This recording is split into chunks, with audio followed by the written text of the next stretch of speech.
नमस्ते सबैलाई।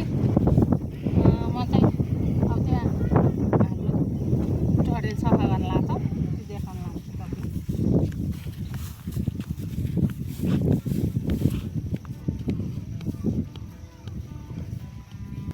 यो चाहिँ हाम्रो बोडीको बोट काटे हो। बोडी त अब फल्दै थियो, तर पनि यहाँ गोलभेडा रोप्नु पऱ्यो। पहिला गोलभेडा बोडीसँगै रोपेको थियौँ, फुल रोपेको थियौँ। अब गोलभेडा चाहिँ पानीले खाइदियो होइन, त्यस्तो भइरहेछ नि। बोट पनि छैन, पानीले त्यति बिगारिदियो। यो प्लास्टिक हालेको थिएन, अनि अब प्लास्टिक हालेपछि अब अर्को गोलभेडा रोप्नु लाग्यो। धेरै घाटा पऱ्यो हामीलाई। अहिलेको गोलभेडाले चाहिँ एउटा पनि बेच्नु पाएन। अब चाहिँ नपर्ला कि भनेर अब ठाउँ बनायो, यहाँ मलसल हालेर यो ठिक पारेछ। यो बोडीमा छेउछेउमा लगाएको थियो। अब हामीले टिप्यौँ, बोडीले त दियो राम्रै। अनि त्यसपछि अब फुल बोडी टिप्यौँ। अब यसको अब रोप्न लगाएको, नयाँ गोलभेडा रोप्न लाग्यो भएर त्यसपछि अब निकालिदियो हामीले। निकालिदियो त्यसमा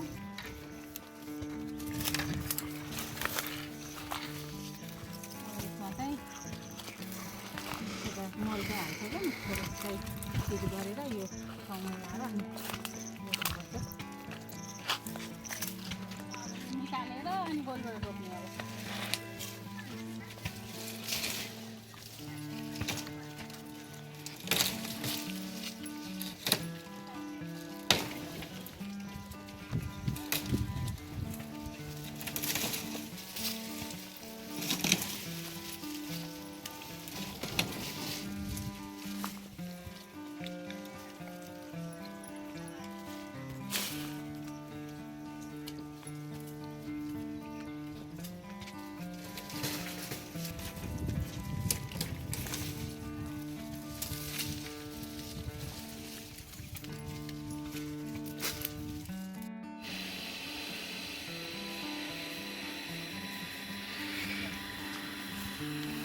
मैले अब चाहिँ हामीले त्यहाँ ठाउँ रेडी गरेर ठाउँमा चाहिँ पानी चलाउँदैछु।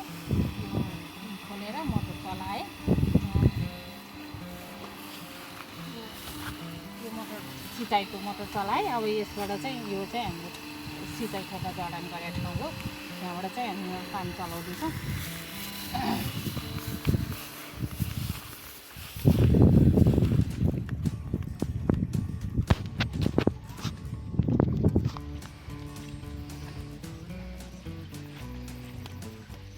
हेर्नुहोस् त, यहाँ पानी चलाएको त यहाँ पाइप फुस्केछ।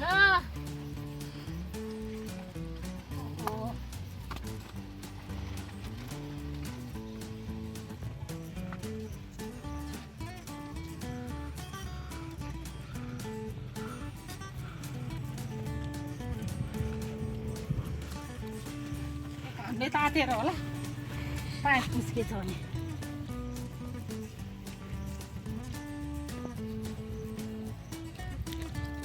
त्यसलाई सिधा राख्छ यो पहेँलो यो यसलाई टाइट गर्ने, अनि यसलाई यो सिधा राख्नुपर्छ कि यसलाई त्यो बाँध्छ त्यसो।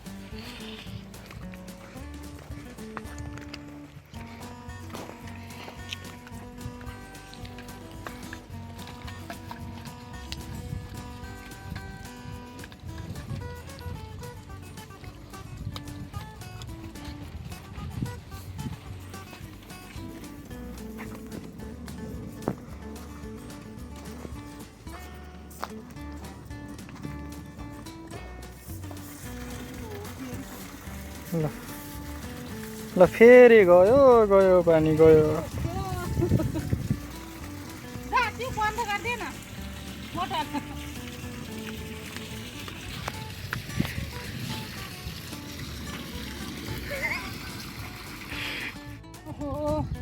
कस्तो गाह्रो बनायो नि, पाइप फुस्केर अब घाममा गऱ्यो अलि टाइट हुन्छ।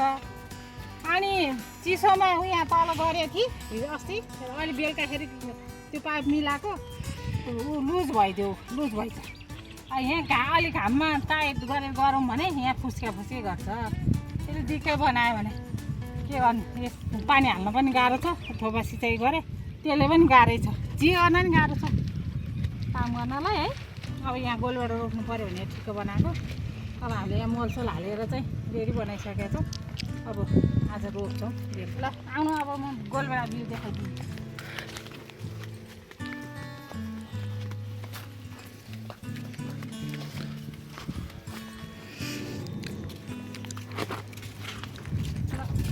यो चाहिँ यही मेरो गोलबेडा बिउ यसपालि अब हाम्रो यो ठाउँको बारेमा थाहा नपाएको भएर केमा बिउ राखेँ मैले 7,000 8,000 बिरुवा मऱ्यो तातोले घामले तातेर अहिले चाहिँ यस्तो नेटजाली माथिबाट हालेर अब आधी जति बचाउनु सफल भएको छ म अब त्यसो भए त्यही भएको भएर अब ट्रेमा नराखेर मैले घुम्न राखिदिएको छु भुइँको राम्रो भएको छ बिरुवा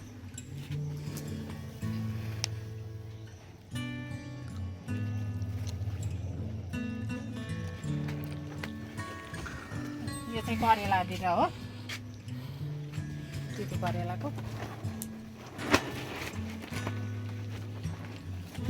अब भरे यो तयार अब ठिक बनाएको ठाउँमा रोप्नुपर्छ यो बिरुवा अब यति जति छ त्यति रोप्नु यो तयार हुन्छ नि रोप्नुपर्छ ल हेर्नु यही छ अब यहाँ म बिरुवा रोप्न जाँदैछु बिरुवा निकाल्नको अघि जहाँ मैले पानी लगाएको थिएँ नि हो त्यहाँ चाहिँ अब यो बिरुवा लगेर रोप्नेवाला छु बिरुवा रोप्नु पर्यो अलि सानै छ बिउ त्यही पनि रोपिदिइहालौँ माटोमा रोपेपछि छिटो आउँछ ट्रेमा यो गर्मीले गर्दाखेरि आउँदै आएन अनि अब यो बिरुवा लगेर अघि मैले पानी हालेको ठाउँमा रोप्छु अब म गोलबेडा रोप्न थालेँ अब यहाँ गोलबेडा रोप्नु पर्यो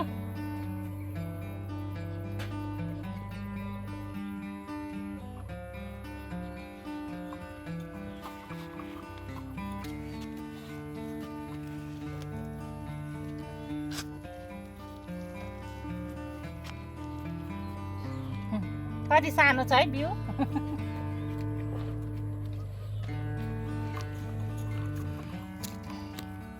यो खाल्टो चाहिँ पानी यहाँ बस्छ राम्रोसँग चिसो बसिरहन्छ भनेर पारे हो अनि पछि त्यो खाल्टोको